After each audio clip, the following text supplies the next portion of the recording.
Sweat Equity Podcast and streaming show, the number one business comedy podcast in the world. A little bit of a different intro. Sorry, we didn't get one last week. I've been messing up our scheduling, but we will make it up to you by always providing value. But we'll make it up looking into some fun stuff in the future. So we'll make this intro very quick. This episode is sponsored by Zupyak, the first search optimized AI content writer. I've been using it. I don't like any of the other AI writers. They're not simple enough. It's a little bit too confusing. You sign up for the trial, you get boned on the subscription, and you go, I'm going to learn that. I'm going to learn that. Zupyak, very easy. My dad could use it. That's how easy. Zupyak, it's hooking up SEO. I've been cranking out blog posts for clients with it. And if you go to zupyak.com, Zupyak.com, promo code SWEAT, as in Key Sweat, as in traded defensive end, Montez Sweat. You get the hookup. Holler if you hear me. That's Zupyak, Zupyak.com, promo code SWEAT. And this podcast was recorded a little bit ago and just couldn't get my shit together to get it up. It was an interesting conversation with my old pal that worked at Turo, Matheus. Matheus? I should probably look that up. My old pal, Matheus Riolfi. It's a tough one. But we talk about scaling up, being married, and not making it work yet, but having someone that believes in you as a partner. Very cool, very interesting dude. So let's get this party started. I can't yell because I'm on the road in a hotel, so I'm gonna go, howdy toddy. Matthias, is that how you say it? Mateus? Mateus. Yes. Okay. It wouldn't be Sweat Equity Podcast if I didn't mess up something I'm supposed to read. No, it's right. How are you? I'm good. We get right into it. We're doing a little differently because of scheduling snafu on my part. So it's just you and I. My partner, I gotta stop saying partner, my business partner, my co-host, who's in the background. You can see him and I usually do it together. I always like to ask everybody, have you listened to the show before coming on? Honest answer, no. No, it's so funny to us that a lot of people, we get your bookers that are booking agents that, hey, this person wants to come on the show. Great. No one listens to it. So that's fantastic. No, but I think it should, for the records, and just so you don't feel bad, I think it kind of makes sense in a sense that, like, the audience of people who are listening to the show and getting benefit depending on how the show is structured, and the people they are kind of feature. Now, it's very different. For example, I love this podcast called Owned that is about business owners. So the folks that are in the show definitely, or maybe never heard about the show, but it's still doesn't mean that it's not interesting. It's just that the audience maybe. Hey, we only got like 430 episodes. Pretty hard to find. It's that was a really good PR spin. I like that.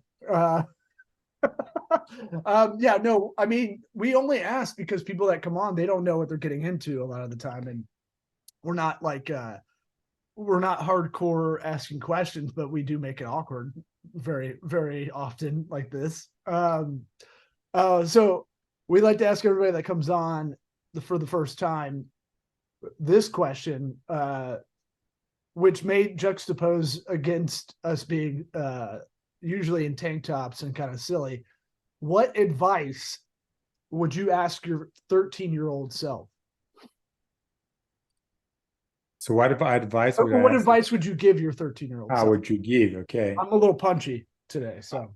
Yeah, no worries. What advice I would give my 13-year-old self is to have courage. Don't be afraid about failure, about doing things, about learning, about looking stupid sometimes. But that's when I was 13, I think was a lot more careful and worried about, I play tennis and I'm not sure if I should sign up for this competition because I may not win. I have this idea, but I'm not sure if it's going to work. Like right now, I think I'm a lot more like, yeah, just do it because it may be a terrible idea, it may be a good idea. And that's just one way to find out. So you were 13 in Brazil In Brazil, yes. playing tennis and unsure what, it's kind of I bucket that answer underneath kind of the majority answers are like, get rid of the radio noise and whatever you're into, be into it. Were you kind of in a path that led you down from, I'm not sure what I'm doing to, oh, this is what I excel at? Or was it, I know that's kind of a leading question, but were you running? No, I think I was in the path. I was in the path. So by the age 13, I had already started my first very small business with a friend selling calendars to the teachers in our school. Really? So I always knew I wanted to be a founder. I would end up starting my own things. So that piece, I think I was pretty much in the right path. Maybe at the time I had some athletic expectation. I mentioned tennis. Like I wish I could play Wimbledon or be a professional tennis player. Made that could have gotten me out of my founder path. But like professionally speaking, it's roughly the same. So yeah, I don't think to me was a changing path. It's more like maybe I would have gotten faster in places faster just because I would have taking risks faster, done more faster. Well, so what kind of calendars are these? These sexy like fireman calendars? What are we talking about here? No, talk about very boring like Christmas or whatever. So the backstory is like my dad traveled to the US. I was 10 years old. He brought one of those kind of HP DeskJet like ink printers, which at the time was very rare. Oh, And yeah. we may have, What year are we talking? we're talking, that was 1994. Okay. Yeah. Yeah. The home printer is very rare. Yeah. Home printer and color. So that's the thing. So my buddy and I were nerds geeking with computer at the time already.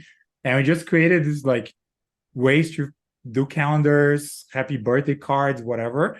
And we started to print that in regular paper and sell in our school to our teachers. I don't know if they bought it because they were like, feeling sorry about us. They would think they would break our hearts or whatever. But we sold quite a bit of money in that. And we spent our money like, buying magic cards, buying toys, buying video games or whatever things that 10-year-olds do. So you feel entrepreneurial pretty much since the jump in a way. Yes. Now yeah. So I'm just imagining you going around, trying to hawk these calendars to teachers, and you think they felt bad for you more than anything. They probably had a calendar of some sort, maybe a planner. Well, they did use the calendars. They did but so I think there was some customer value on that. But you're right, like you never know. And then that if it was just out of like, pity of us, or if it was really because they were excited. They were pretty, they were color again in a time where those are not obvious and easy things to find. But yeah, never know.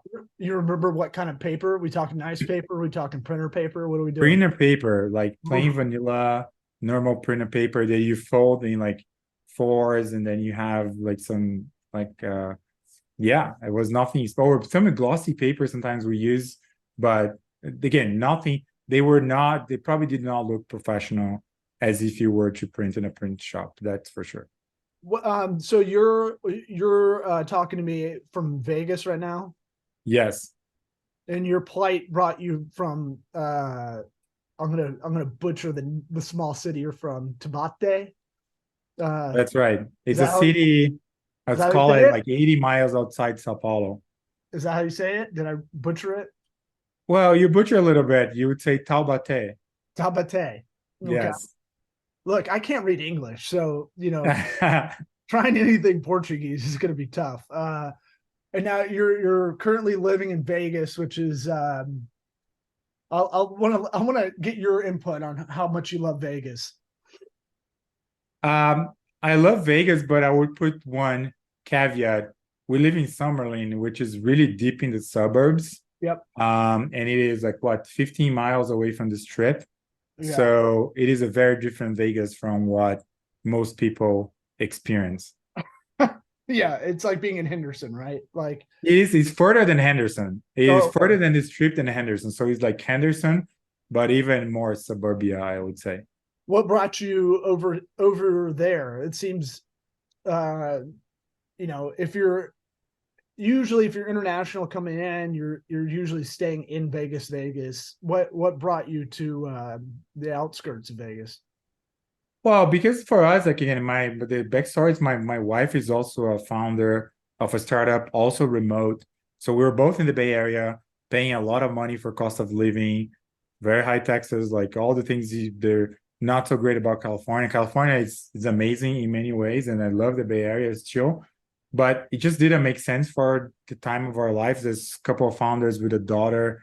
We need more space. We need, better housing for cheap or cheaper, right, than the Bay Area. And that's kind of what brought us to Vegas. And then why the suburbs is because like, yeah, we wanted like, still the suburb lifestyle, but it just wanted to be in a place with better weather and cheaper cost of living. Yeah, I totally. I was just in Lake Tahoe, and I get why a lot of people from the Bay Area have a place in Reno for that reason as well. You know, you think of Reno as what you were just talking about, like the Vegas Strip, and there's a part of Reno that's very fancy on the lake, and a lot of people choose to live there for the tax purposes. Look, I'll recruit you to Florida if you want. Florida's got good weather. Tampa's never been hit by a hurricane. We need all the good people. We need better imports into this state over here. Yeah, I love Florida, so I'll be easily convinced. My wife a little bit harder, but one day, never know. Well, tell me about Tent AI, and so we help tech platforms create their embedded protection products. So think about when you go to Airbnb, even if you don't think about it as an user, you're purchasing insurance.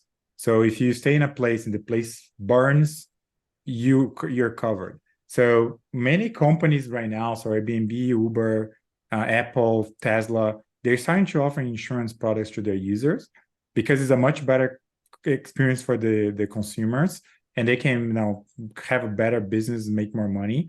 And we power it all. So we help those companies structure and offer their on kind of protection or insurance products, and we provide all the technology, all the services, and all the kind of capital required. So we're really a end-to-end solution for those brands that are looking to offer insurance. You're filling a necessary need in this kind of new call it uninsured peer-to-peer kind of transactions. Is that fair to say? Yes, this is one of our use cases, but it gets really everywhere. So if you think about, we work with a company called UShip, when you can ship stuff from anywhere in the US to anything from anywhere in the US. And you can ship your car from Tampa to San Francisco, and we work with them to provide shipping protection. So if your car gets damaged in transit, this insurance, this protection product will pay. So we're seeing shipping, there's a crypto. So like, it's really, what we're seeing is there's this wave called embedded insurance that you will really, if you think about it, in 10 years, customers should buy most of the insurance product, if not all, from the brands they love, the products they love, not from insurance companies directly. I think that's really what's going on here. I didn't know that was the status quo. I didn't know that was. Well, tell me the last time you bought insurance, and then tell me how much you like your insurer of your car, for example. Well, I was on a mom-son lunch date earlier today, not bragging, but she was like, "Who do you have on the show?" And I was giving her kind of the info I've got on you. And I go, "Oof, insurance. This is gonna be a tough one." Because insurance, look, I hear a couple of words that I try not to zone out. I try to really focus. But that's the point. You're not alone. Everybody, so there's no point of insurance companies trying to get you to love their brands, because frankly, you don't care and you shouldn't care. But if things goes wrong, you must be protected, because if you're not, you may be like in financial jeopardy, and like, all your kind of earnings and savings may be completely wiped out. So that's why insurance is so important, and capitalism doesn't work without it. But to your point, from a customer perspective, as much as it can disappear from your face and still give you the protection, that's what we're powering, and that's the transformation that is happening in the industry. What made you get into this? I mean, it is, you just found a need and kind of hit it. Maybe it's not your passion, but maybe making this this necessary need kind of fruitful for the end user maybe is what's your why, I guess I should ask. My why is like, if you work with it, again, it's very important, as I mentioned, like, people can have their financial lives completely ruined if something happened and they don't have protection. But then how I got into this is like, I was one of the early employees of Turo, the peer-to-peer car sharing company. So you rent other people's cars. So as you can imagine, insurance is it's a top of mind. If you're renting out your Porsche to a stranger, you want to make sure that that's very well covered. And the person driving the Porsche needs to make sure that he or she is covered as well, because if they get into an accident, they are off hundreds of thousands of dollars of damage, or if the car gets stolen or whatever. So that's what was my background before Taint. And that was when we kind of really stumbled upon the problem. I never thought about this problem in my life before until I joined this company and spent 80% of my time doing it. And surprisingly enough, like, I found it very fun, and my co-founder and I, because insurance, as boring as it is, and like behind the scenes, there's a lot of like, it's a data problem, and it's very like, you're trying to predict the future. You're trying to figure out how much people are gonna get in access in the future, so you price how much they should pay today. It can get very intellectually like stimulating, I would say. And again, as I mentioned, ultimately, it's a good product for consumers, that if we can make them purchase it without having to think as much, make it easier for them, we're making their lives better. And I think that gets me super excited as a founder. Yeah, look, there's a lot of entities, a lot of startups, or you might be a disruptor in this kind of game. That it might not be sexy on the output, but that's where a lot of the opportunity lies when it's the unsexy things like this. Yeah, and I would argue it's the same for pretty much every business. Like, do you think that Uber, if arguably went to the taxi business, like, that's not a sexy business? Like, Flexport doing shipping of containers around the world, not very sexy either. And they are, to your point, they are creating the industries, or recreating in a way that becomes sexy and exciting. But they always started with a very kind of big, non-sexy industry. Well, I was early money on Turo as a traveling comic because I think Uber was kind of sexy in the sense that I think the ones that really reach a lot of people are like on a personal level is like, why does this have to be this way? Like, rental cars still is a really terrible kind of industry. It's like, why is there a line every time I go to get a rental car still? Like, you should know exactly what's there. And then every time you go get a rental car, it's like, oh, we overbooked it. And it's like, you haven't figured this thing out yet. Yeah. You really haven't figured this out in what, 50 years of renting cars? Like, they haven't caught up to everything, which is insane. Turo has its own, sometimes issues. I suppose I've heard horror stories, but I'd still rather go with that. Same with Uber.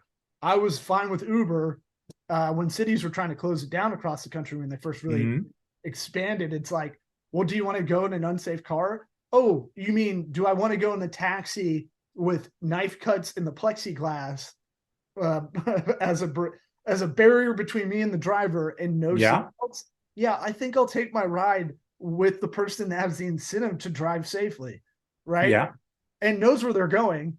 Now it's swung a little bit to the other way, where I don't know the last time I've been in an Uber where they follow the GPS as they're supposed to do it. Like, they always mess it up. I'm like, how do you mess this up? How are you distracted? This is your only job. Anyway, so coming to America, you didn't have a lot of connections to get things going. Tell me about that plight. Yeah, I definitely didn't. I came here, I didn't know I mean, honestly, I didn't know many people, but I went to business school, so that was almost like that was one of the reasons why I Which went to ones? It business was a school. small business school, I believe. It was not really heard of.